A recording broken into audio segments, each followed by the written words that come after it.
Bună ziua, dragii mei! Eu sunt Jamila, bine ați venit în bucătăria mea! Astăzi vom face împreună prăjitură ecler, așa că haideți să vedem de ce ingrediente vom avea nevoie pentru a ne apuca de treabă. Ingrediente. Pentru blat vom avea nevoie de 190 de ml de apă, 150 de g de făină, 3 ouă, 75 de ml de ulei și puțină sare. Pentru cremă vom avea nevoie de 100 de g de amidon de porumb, 1 litru de lapte, 3 gălbenușuri, o lingură de super esență de vanilie și 150 de g de zahăr pudră, ambele de la Coseli. Iar pentru frișcă vom avea nevoie de o jumătate de litru de smântână pentru frișcă și 50 de g de zahăr pudră. Pentru început ne vom ocupa de blatul de ecler, așa că voi pune apa într-o cratiță, voi adăuga uleiul, puțină sare și voi aștepta ca cele două lichide să fiarbă. Când apa și uleiul fierb, putem adăuga făina, toată deodată, și amestecăm totul foarte bine cât să obținem un aluat. Când aluatul s-a format, îl mai lăsăm pe foc încă 2 minute, amestecând continuu. Aluatul este gata, așa că îl luăm de pe foc și îl lăsăm să se răcorească pentru aproximativ 5 minute. După 5 minute, adăugăm ouăle unul câte unul și amestecăm foarte bine.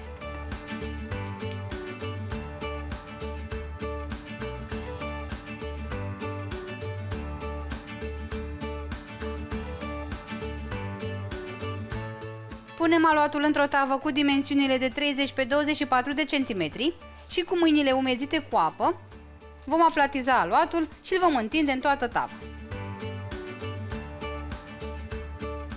Voi da acum tava la cuptor în cuptorul preîncălzit la 200 de grade pentru aproximativ 30-40 de minute. Blatul de ecler este gata, nu vă speriați că arată așa, este normal, el se va răci și se va lăsa. Pentru cremă vom pune laptele într-o cratiță, vom adăuga zahărul pudră de la Coseli,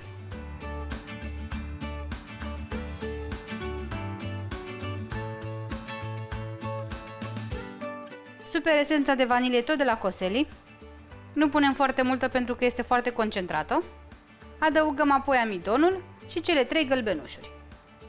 Amestecăm bine cu un tel și vom găti crema amestecând continuu până când se va îngroșa. Crema de vanilie este gata, o luăm de pe foc, o acoperim cu folie de plastic și o vom lăsa să se răcească cât să ajungă la temperatura camerei. Peste blatul complet răcit vom pune crema de vanilie care a ajuns la temperatura camerei, am și mixat-o puțin pentru a o face mai cremoasă.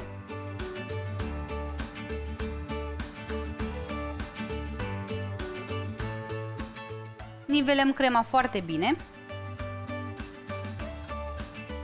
și punem prăjitura la frigider cât timp ne vom ocupa și de frișcă. Pentru frișcă vom pune smântâna pentru frișcă într-un bol mai mare,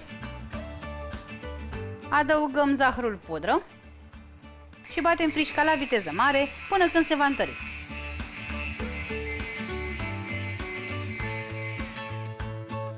Frișca este gata, așa că o putem pune într-un poș și cu ea vom decora prăjitura.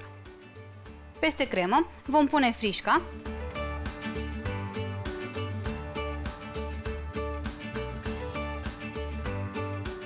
opțional, puteți pune peste frișcă puțin sos de ciocolată. Eu l-am făcut din 60 de grame de ciocolată amăruie și 100 de ml de smântână pentru frișcă, pe care le-am pus pe foc până când ciocolata s-a topit. Voi pune acum prăjitura la frigider pentru cel puțin 6 ore sau cel mai bine peste noapte. Prăjitura ecler este gata, arată absolut minunat, straturile se văd foarte frumos, este absolut delicioasă, are gustul eclerului clasic, însă se face mai repede și mai ușor. Sper din suflet să o încercați și voi cu prima ocazie și să vă placă. La revedere!